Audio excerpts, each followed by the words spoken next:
Welcome to the Christian Woman Leadership Podcast, where we hope to inspire you to embrace your God-given gifts, skills, and passions in order to lead with confidence. We want you to remember that you are fearfully and wonderfully made in the image of God, and you are fully loved by Him. You have been designed on purpose by God with unique gifts and passions in order to love and lead those around you. I'm your host, Esther Littlefield, a pastor's wife, business owner, mom, and writer. And I'm Esther's co-host, Holly Kane. I'm a wife, mom, and business owner. I also write at hollykane.org, where I focus on my passion for women's ministry. Together, we chat about important issues that Christian women leaders face. In addition, we interview other women just like you who lead in various roles, from church to community to business. Through this podcast, we offer you encouragement, tools, and resources to help you on your leadership journey. We are so glad you're here with us. Welcome to episode 91 of the podcast. I'm your host, Esther Littlefield, and today I am back again with Holly. Hey, Esther. I'm so excited to be with you today. We are going to continue our business series today and talk about some of the mistakes that Christian leaders and business owners make. Yeah, that's right. We were originally going to say mistakes that Christian business owners make, but when I was looking through the list, I realized that a lot of the stuff we're going to talk about are things that any leader might do, and the mistakes that any of us might do. So not just for someone who's running a business, but we will be kind of focusing on business topics as we go through the conversation. So while we'll be talking about these things from a business perspective, I think that you'll find that these mistakes are ones that you're going to want to avoid no matter what role you're in, no matter what title. And I think you'll get it as we go forward. But we are also approaching this from a faith-based perspective. And about a year ago, we did an episode called The 5 Key Principles for a Christian Business Owner. So we would totally encourage you to go back and check out that episode if you want to hear some of the foundational thoughts we had on this topic. Yeah, I'm super excited to dive into this. But before we get into the mistakes, we got a review recently, and I realized we haven't shared a review on the podcast in a long time. I think at one point we said we were going to do it like every week. Yes, we did. No, we haven't done that. Sorry, guys. So for all of you who have taken the time to leave a review, we so appreciate it. And this one just came through like a week or two ago. So we wanted to share that. So Holly, can you read that review for us? Yeah, so this is from Corbin on Apple Podcasts. I came upon this podcast when searching for communication and relationship guidance. As a longtime ambivert and avid people pleaser, I felt challenged and convicted when listening to episode 80. It also connected me to some other great resources that I've already checked out. Thank you for being obedient to His calling on your lives. Without this podcast, I may not have had some of the aha moments that I have had in the past few days. Thank you. Oh, thank you so much for leaving that review. We really appreciate all of the reviews that you leave for us, and it really helps us make the podcast better, and it helps other people find our podcast as well. So we really, really appreciate that. All right. Are you ready? I think I'm ready. Okay, so let's go ahead and jump into our list of mistakes. It's funny to say that.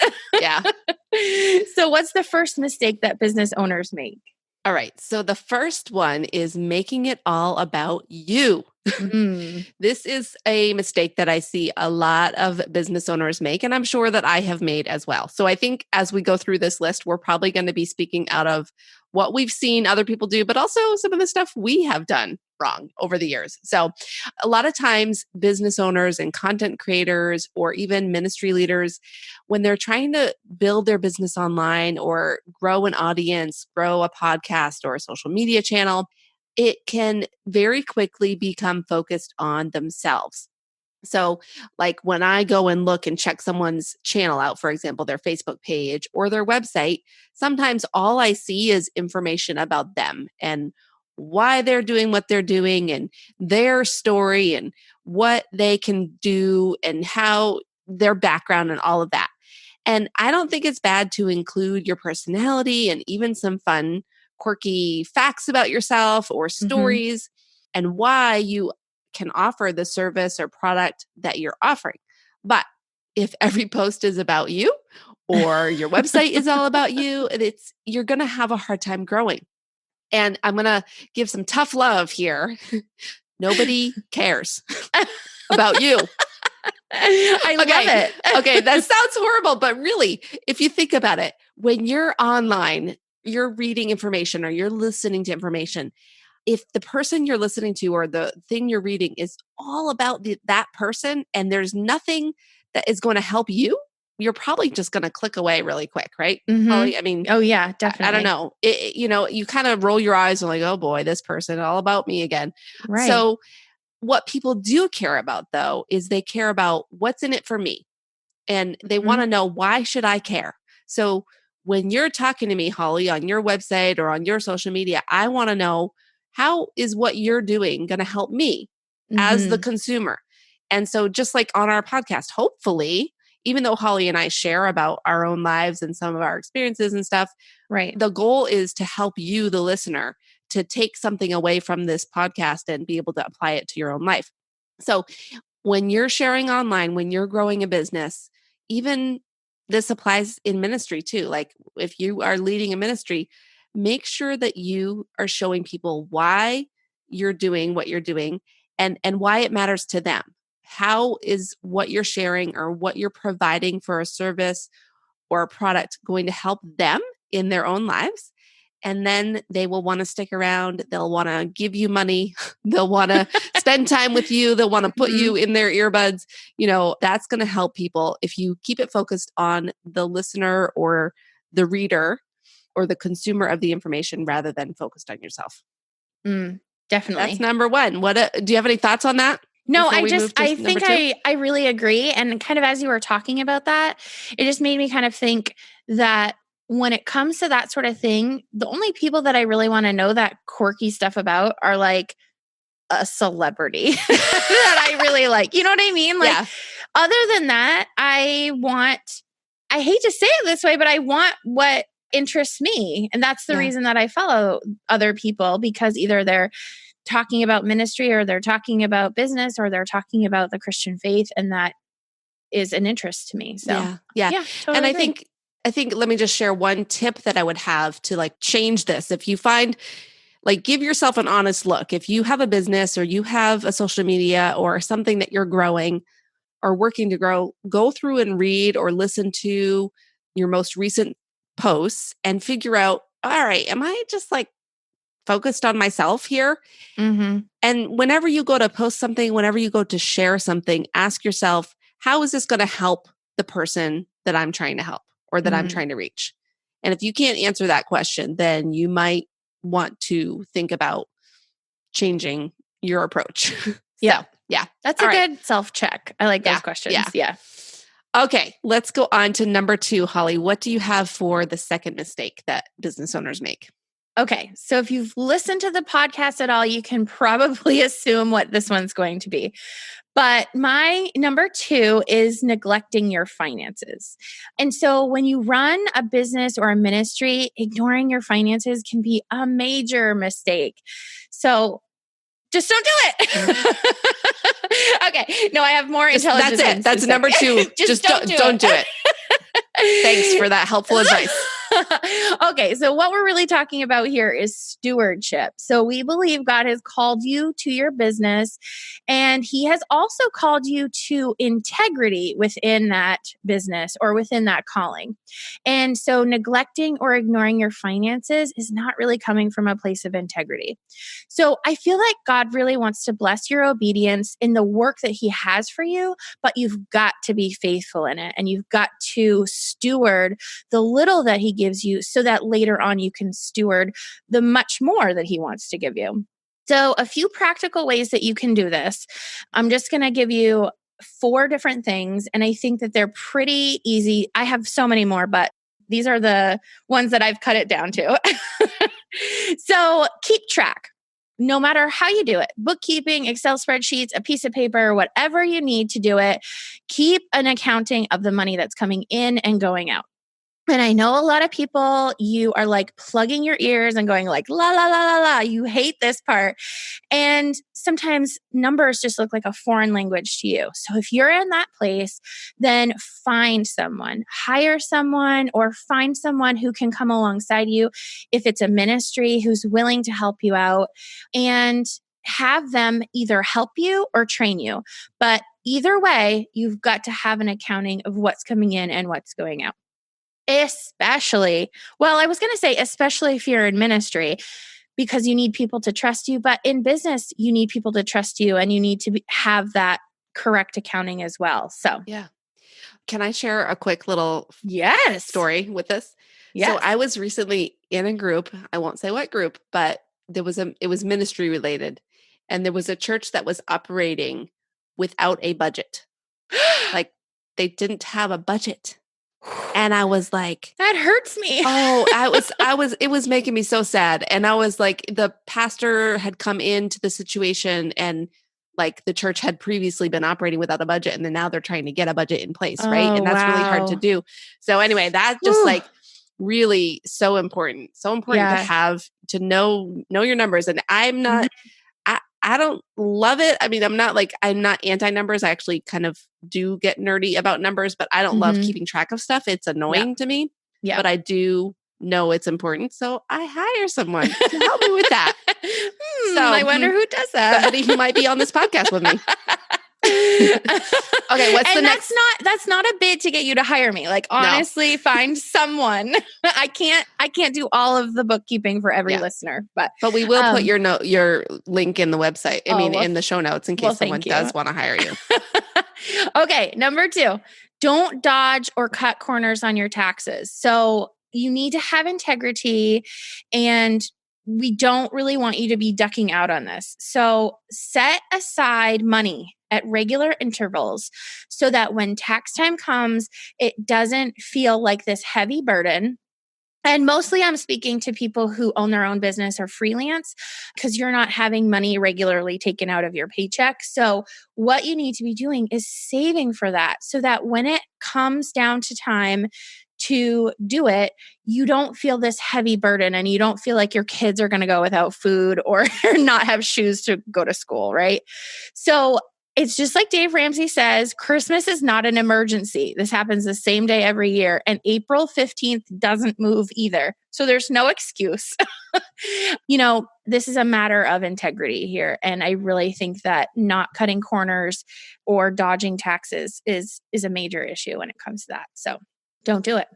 Okay.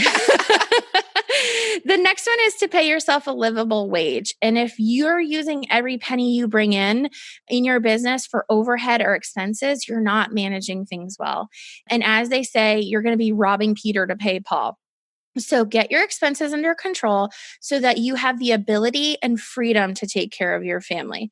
A little bit of tough love if you're in business, but you need to hear it. Yeah.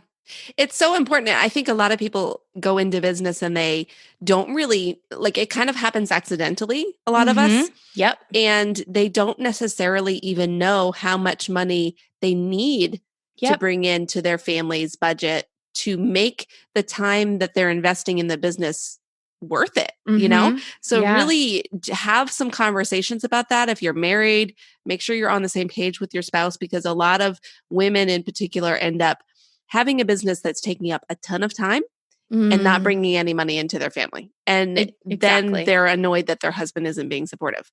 So it's a tough place to be, but I totally agree. And I have made that a goal from the moment I started my business with Morningstar, that I was going to pay myself a salary, because I didn't want to just be spending time and not be able to put money in the budget. So. And I do understand, based on the business type, that can be more difficult than other business types. I know usually service industry businesses have way less overhead than product-based or even brick and mortar. So if you're in those situations, it can seem like this sounds like a pie in the sky idea, but I'm really serious about this. And if you can't figure out a way, find someone who can help you, because you need to be able to go home at night, lay your head on the pillow, and know that your electricity is going to be on when you turn it on in the morning, or knowing that, you have food in the fridge for your kids, and not dumping every single dollar of profit back into the business. There are ways to be able to grow and do this well. So, okay, I'll get off my soapbox about that. Okay, and then the last one is give generously. Be generous with your employees, generous with your contractors, be generous with your customers, and be generous with your community. So the only way that you can be generous with what God has blessed you with is by doing the things I've already said. Having the integrity, viewing this as stewardship is really the mentality that you want to have when we go about this. So that just means having your financial house in order so that you can be a blessing to others. Yeah. Make sense? Totally agree. Yeah? I agree. Okay, good. And honestly, it's really, I mean, I recently have been the recipient of other people's generosity, and it's always such a joy to receive that. And it's a reminder, and because this is probably an area of weakness for me, I am not naturally super generous. My daughter is so generous, and she like inspires me to be more generous because she just wants to give stuff away all the time. And I'm like, wait a minute, we spent money on that. So this is definitely an area that I need to work on and pray that God gives me a generous heart, because I think it is such a way to show the heart of God to other people. Yeah. So, yeah. And I want to say, like, I'm not necessarily saying you have to give money. Yeah. Give your time, give your skill, give your know-how to people. That's true. another way to be generous. And yes, most of the things I was talking about was talking about money, but when you have that financial house in order, it also frees up your mind to not feel like you have to hold on to every dollar.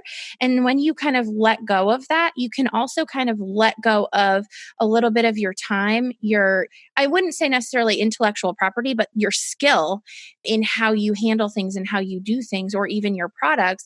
You're more willing to give that up when you don't feel like you have to scrounge for every 50 cents to keep the lights on. Yeah. So by having that in order, it allows you to give generously, not just monetarily, but, of your time, of your freedom, of your headspace. So yeah, that's such a good point. I love that.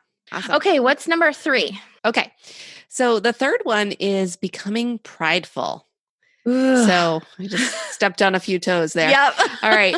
So this one is kind of related to the first one. And the first one we talked about making all about you, but really I'm taking a different angle with this in terms of really when you start to have some kind of success in your business. Maybe things are going well.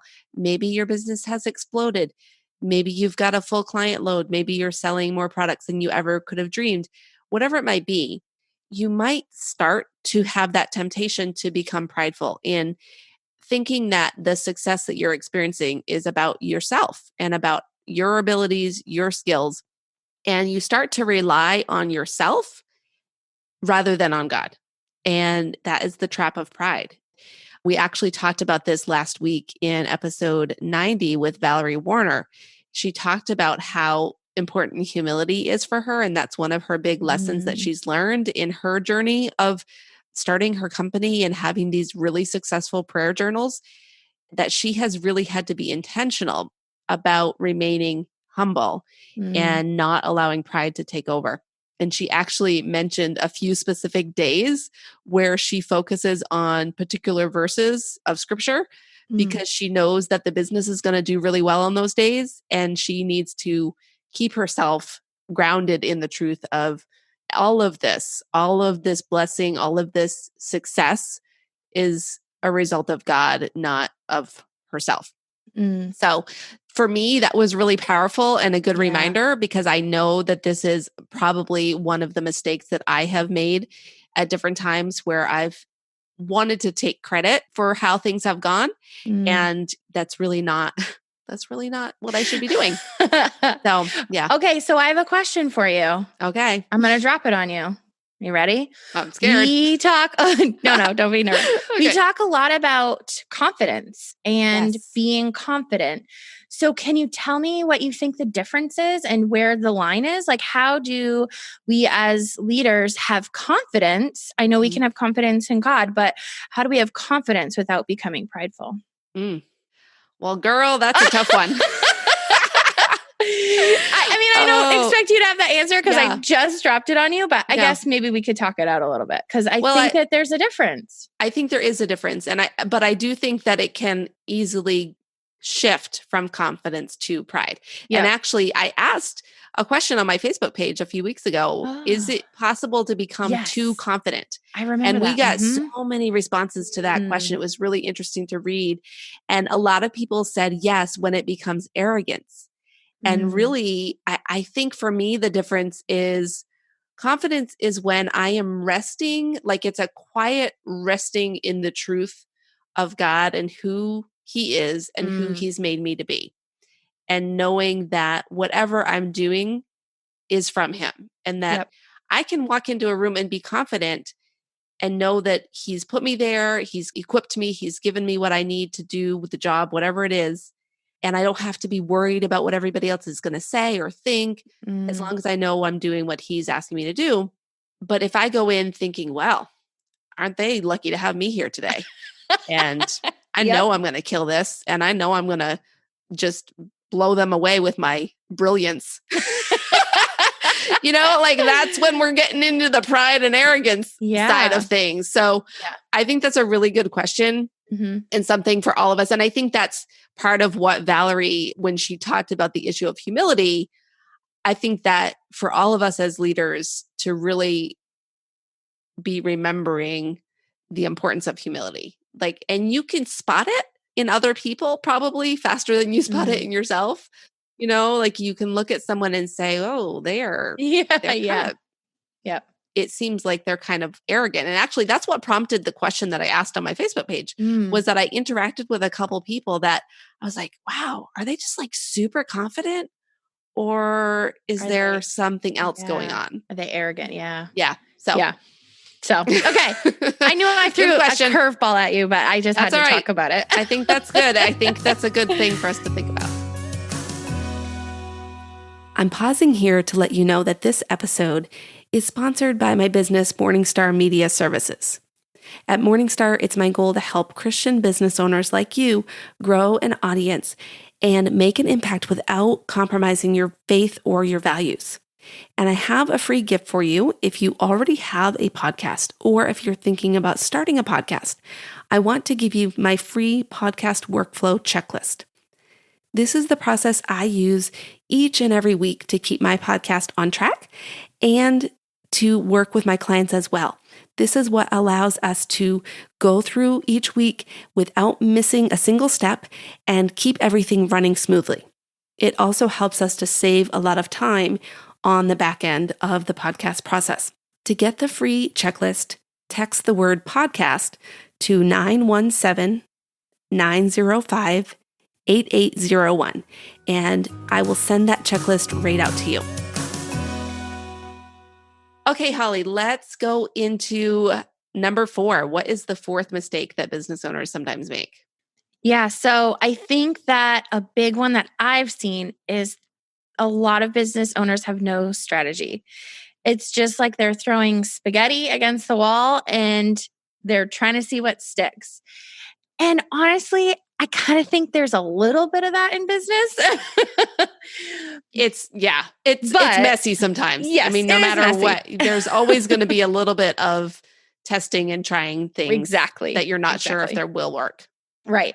But I've heard so many stories about businesses that are just flying by the seat of their pants. And it seems like maybe they've happened on something that's pretty fantastic. Whatever it is, people love it and their product is flying off the shelves or people are knocking down their doors to get their services. And this is a great way to start.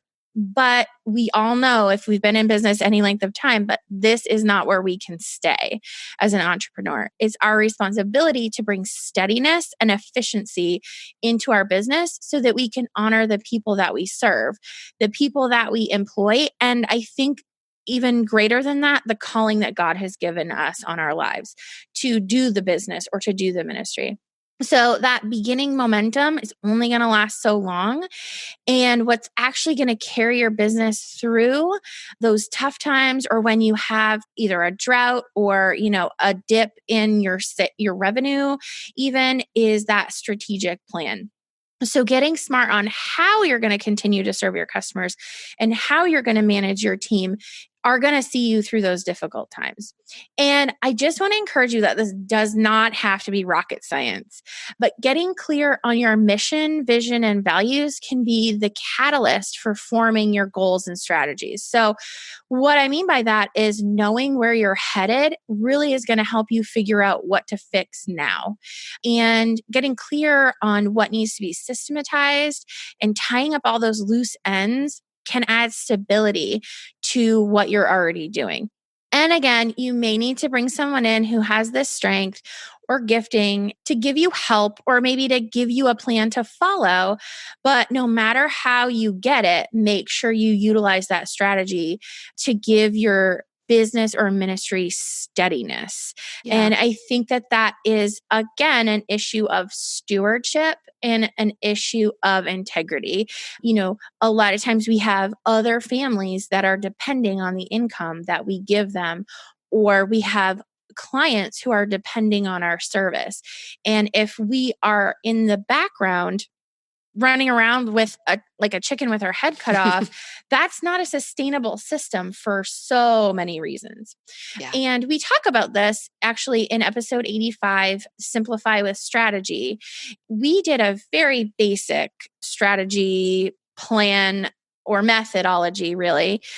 But even that can really help you figure out where you need to focus your time and maybe shore up some of those things that are weak spots in your processes, in your systems, or in your business as a whole. So, Yeah. yeah. And this is something that I have found for myself. I think that self-awareness really plays a role here. And Yes. if you know your personal style or your personal approach to how you deal with like details and keeping track of things and organization, like if you're just like a really visionary, creative person, this is probably going to be harder for you than if you're someone who operates your day by checklists, Yep. But even for me, like I am a checklist person. I like everything to be organized, but there was a phase in my business in the beginning where I kind of did what you described. I started this business, it took off. I had a lot of clients. I actually was just in my old office earlier today. I was exercising because I finally am getting back on track with exercising. Good job. I know, I'm excited. So, but I was looking at this whiteboard, which is ridiculous that the information is still on the whiteboard. But I counted up 11 clients that I had at one point in time. And they were 3 different kinds of clients. Like some of them I was doing, 3 different types of services. And I was going crazy managing that. And I did not have the systems in place. I was keeping up with the client work, but any new referrals and things that were coming in, they were just getting dropped. Like the balls were getting dropped and things were not good on the dealing with new inquiries, and I really had to force myself because I was so entrenched in the client work. I had to force myself to set up those systems and to get a tool in place to send automatic emails and different things like that so that people just didn't think that I was ignoring them, and it is tough to do that. But like Holly said, if you're not good at it yourself, then hire someone to help you get a plan in place or to get a system set up or whatever it might be. Because there's people that this is like their passion. They love doing it. They nerd out on it. And you don't have to try and do it yourself if that's not how your brain works. So that's my little 2 cents on that. Agreed. Okay, Esther, what is number 5? All right. So I am going to say number 5 is the trap of chasing numbers. So this is something that a lot of business owners and leaders fall into. And in an effort to try and reach as many people as possible, we attempt to become all things to all people. So it's kind of a twofold trap. It's you're chasing the numbers and you're trying to be all things to all people. So we end up chasing these numbers, whether they're financial numbers. So maybe we're trying to increase our profit or increase our revenue, or we're trying to reach a certain number of followers. There's the whole 10,000 followers on Instagram thing that some people are chasing after. And we get hung up on those things instead of focusing on what God is calling us to do. And so sometimes when we focus on what God is actually asking us to do, it might mean that we have to give up some of our income, or it might mean that we're narrowing in on a particular audience rather than trying to reach everyone. And again, this was something that I talked with Valerie Warner about in her business, Val Marie Paper. She talked about like certain things that they don't do in their business and actually cutting out certain products that they had at one point. And it meant potentially giving up income, but it was really so that they could be the most effective at what she sensed God was asking her to do in her business. And so, when we think about this from a strategic standpoint, actually narrowing down your focus tends to be more effective than trying to reach everyone or trying to be all things to all people. But practically speaking, it can be tough to do. And, just from my own experience, I've shared about this on the podcast, but, when I decided to make this shift in my business to focus in more on Christian business owners and podcasters, I knew that I would potentially be eliminating a large segment of possible clients.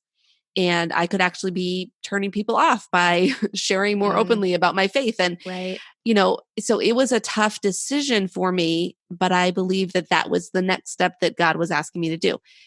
I want to say, I'm not saying that if God is asking you to do something different in your business, or if you don't feel called to say, I'm a Christian business, that's fine. I'm not trying to tell you that's what you should do. I'm just saying for me, that was the step. Right. And so, that was something that I knew potentially I was giving up income. It might not be financial numbers that you're concerned about. You might be focusing on getting to a certain number on your social media or your email list or podcast listeners. I mean, we've talked about, our podcast numbers before. And I want to say this, I don't think that working to grow your business or to grow an audience is wrong in and of itself. I just recorded an episode a couple weeks ago about the foundation of growing your business and your audience online. And I talked about strategies to do that.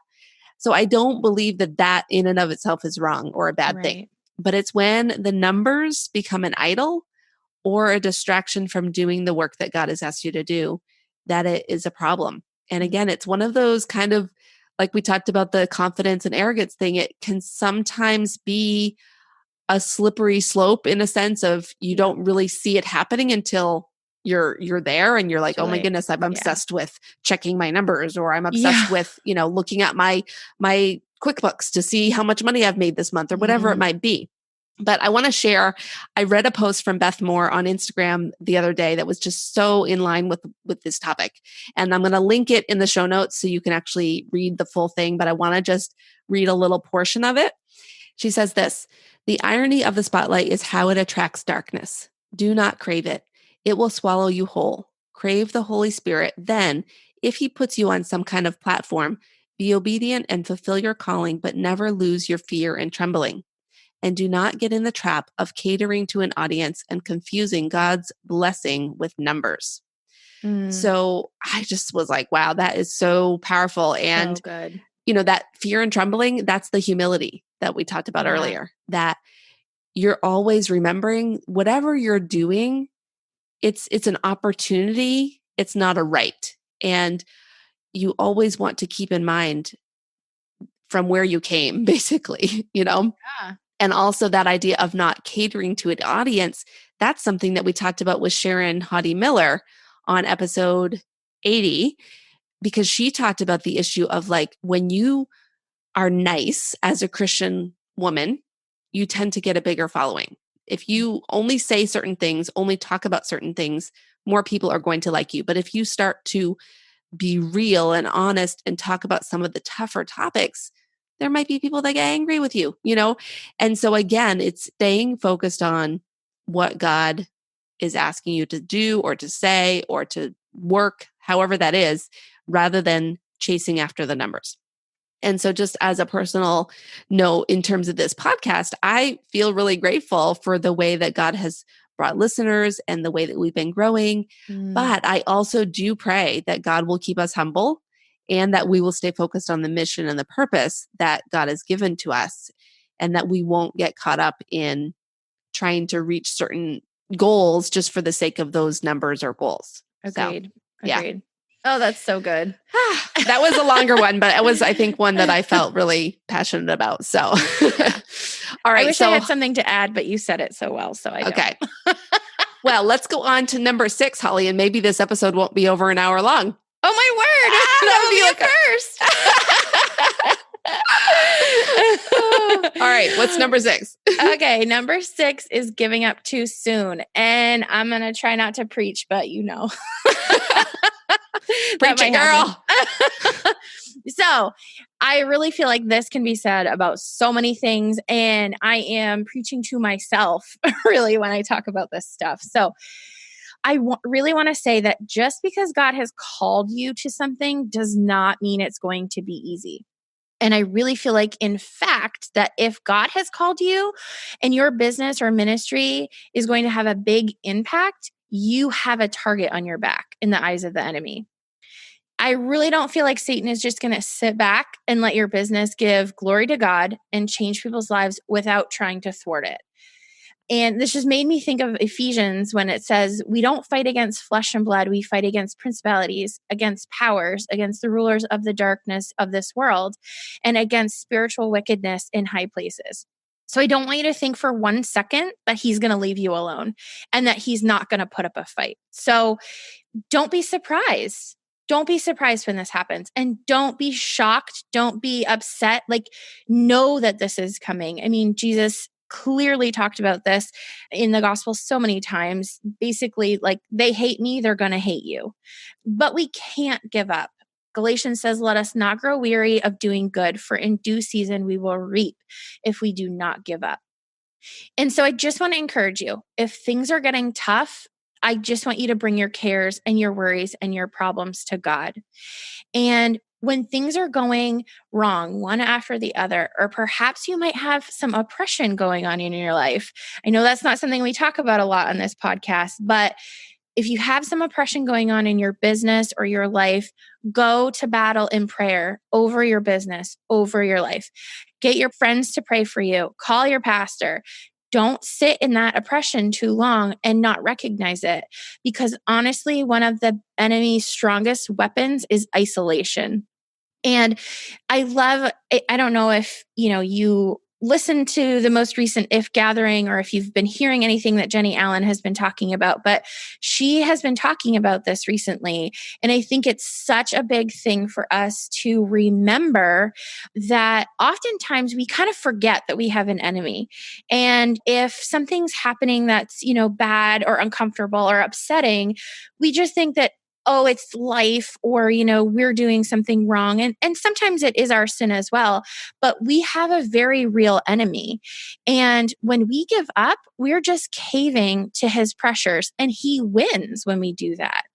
So don't give up on what God has called you to do, and don't give in to fear and isolation. As a leader, I think that that's even more important, because the more that you grow in your leadership, sometimes the more you can grow in loneliness and in isolation. And we've talked about this before on the podcast.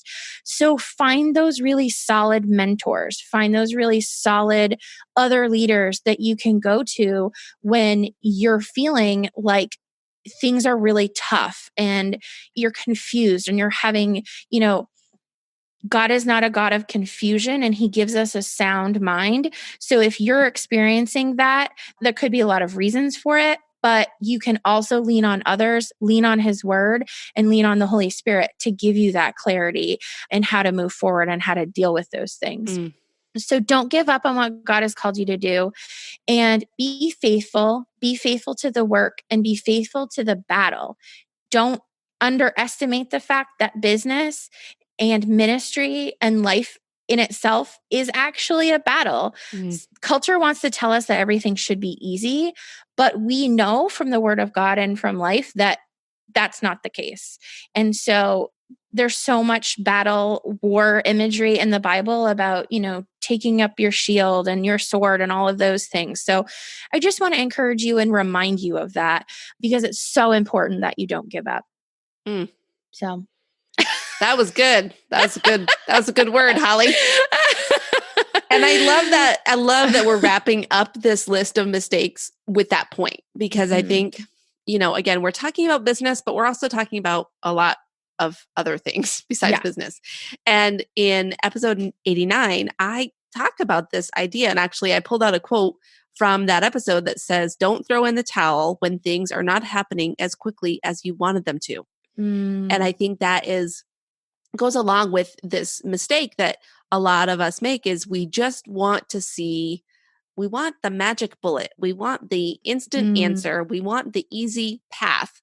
The 1, 2, 3, if you do these 3 steps, your business will explode or whatever. And that's just 95% of the time not how it works, Yeah. I want to say once in a while you will have those people that just skyrocket and it's very successful very fast. But for the most part, any of these things that we're trying to do, and again, it might be growing a ministry, it might be growing a traditional business, whatever it might be.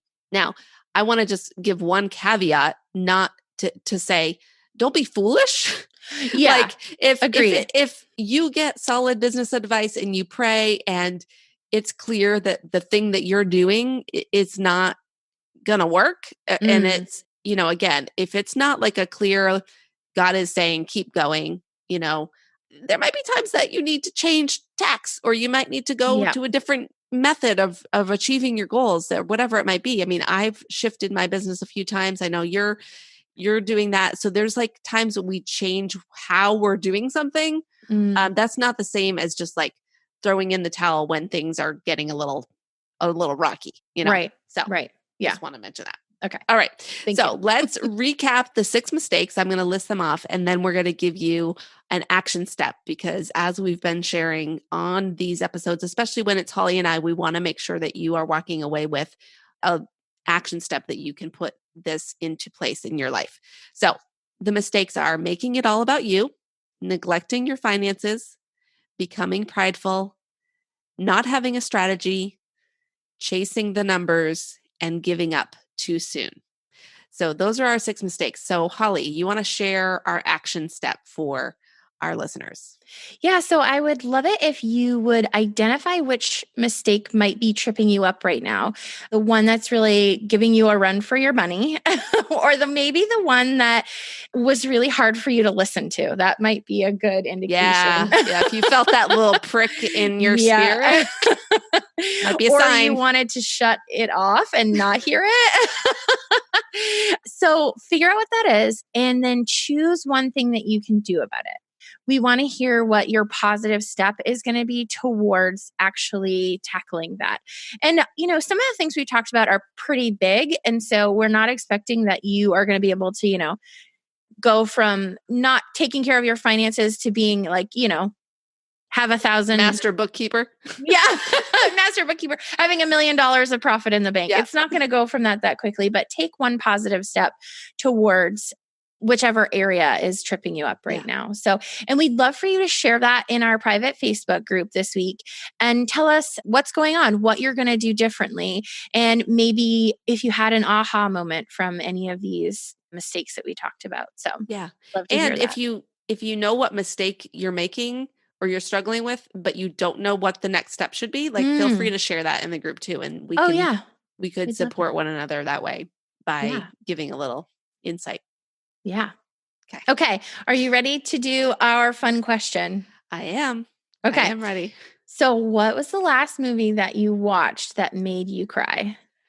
Okay. So I was on my trip to the Spark Christian Podcast Conference, which I talked about in a couple episodes ago. And so I was on my way to Texas and I was watching a movie on the plane. And You cried on the plane? I cried on the plane. Okay. It was like the biggest plane I've been on, I think. It was one that had like the middle section and the 2 side sections. Yes. It was huge. And I was right smack dab in the middle between 2 men.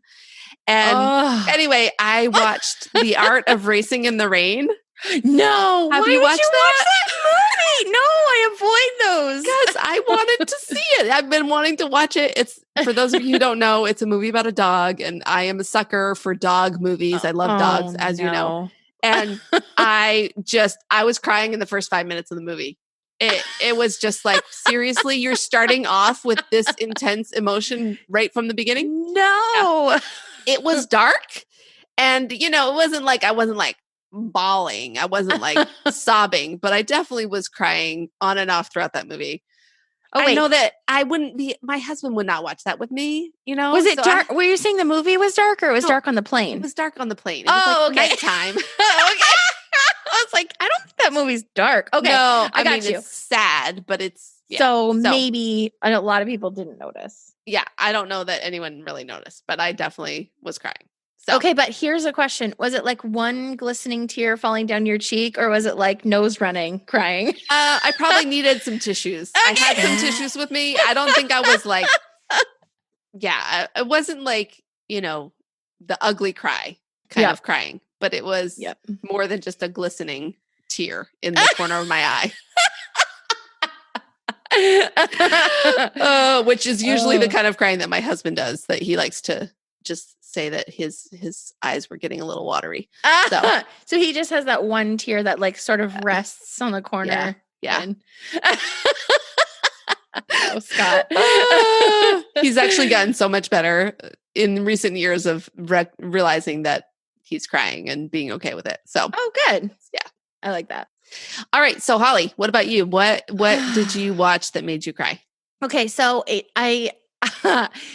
you may have understood from what I just said that I try to avoid movies at this point that make me cry because I am an Enneagram 4. And so I really like to live in that moment. And it's hard for me to get back out of it. So I don't watch movies that I know are going to make me cry. But I will tell you about the worst movie that made me cry. Well, the movie itself wasn't worse, but I handled it the worst. Worstly, whatever. Anyway.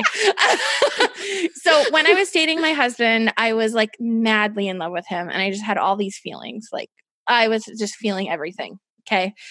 And so we went to see The Notebook. And if you have seen this movie, you know about this movie. Okay. Oh, yeah. So I'm telling you, I cried through the movie. I cried on the way home from the movie. I cried myself to sleep. And then for like legit 3 days after, I continued to cry over this movie. Oh, my word. And I'm telling you, it was so like... I've only watched that movie a handful of times. I don't think I've watched it. I think I watched it one time and that's it. Like it's a lot. It's so funny because at one point, I can't remember, in the early years, maybe within the first 5 years of our marriage, Zach bought me that movie as a gift and I never opened it. Yeah, actually, I think I own it and I don't know. I can't remember the last time I watched it. And he would find it like when we were organizing, DVDs or whatever. And he'd be like, how come you haven't opened this movie? And I'm like, I can't live the week of crying again. I just can't live it. My goodness. Yeah. So if you're a 4, you might, identify with that. But I have a hard time pulling myself out of the crying. So I feel this is a good time to say. Okay. The movies discussed on this podcast are not necessarily recommended. Blah, blah, blah. Right. Okay. Right. Just because we say we watched a movie doesn't mean we endorse everything in the movie. Absolutely. Thus, we are not saying you should go watch this movie. There are some scenes. Yeah. There's at least one scene in that movie. I feel like it's old enough that most people are familiar with that. But, and if you said to me, like, tell me about this movie, should I watch it? Like, I don't know that I could say, well, watch out for this or watch out for that, because it's been so long, because I've only watched it a handful of times, maybe like 3 or 4 in total, because it literally just makes me like, I definitely know now I can't watch that movie because after my dad has passed away and I went through that whole thing, oh my word, I would be a total ball of emotions for like a solid month. So yeah. Okay. So I just thought of a question. We're going to have to ask this in the Facebook group. Oh, okay. Yeah. I want to know, do you like watching movies that make you cry or not? I think that's really interesting because I used to be like, let's find this movie and we're all going to sit around and cry together and it's going to be this feelings fest, but I've changed my mind on it. I don't like it as much. Yeah. So I want to know, I'm going to ask this in the Facebook group to see what people say. I like crying. like crying. It's a but thing. you probably I do. like get up from the movie and then go like I don't write a hold blog on to it. post or Right. make a website or something. Exactly. Yeah. Start a new business. Not me. Yeah, you start a new business. No, not me. I live there. Yeah. I live in it fully and I sit in that sadness hardcore. Yeah. Yep. Yeah. So, okay. I see. For me, it's more real life stuff. I get more affected, when it's a real life thing. Like someone posted recently about their dog or their cat dying. And I just I get so choked up over that stuff. And it's like, I don't even know the dog or the cat that died. Like I just know the person and I'm just like, see, it's so everything for me because I saw a video this morning of 2 police officers finding a puppy that was out in the freezing cold and the puppy was shaking and whimpering and they were saving the puppy and I legit was crying. I could not. And so they were holding the puppy in front of the air vent in their car and I'm sure the heat was on full blast. But then in my mind, I was thinking someone needs to hold that puppy close to them and put a blanket and hug them. I was like, hold that little baby. And then I started crying. It's so bad. So I try to avoid emotion because I have really big emotions. Okay. Yeah. Yeah. It's everything. Just naturally already a part of your life. So you're not going to try to add more to it. Yeah. All right, friends. So, well, that wraps up our conversation today. We want to thank you for listening to this episode in the business series. And next week, we will have our final episode in the series. But what's really fun about this conversation with our next guest is that we actually focus a lot on how she incorporates evangelism into her business. And I think we actually talk more about evangelism than about business. Yeah, but she gives us practical things about how she does it. So. Oh, yeah, she does. Definitely. Yeah. So it's really, it's going to be a great episode. So make sure you come back and listen. Yeah. Thank you for listening. Thanks for joining us on the Christian Woman Leadership Podcast. If you enjoyed this conversation, make sure you subscribe so you don't miss a future episode. We look forward to chatting with you next week. And don't forget, your leadership matters. And it's time for you to embrace your gifts and lead with confidence.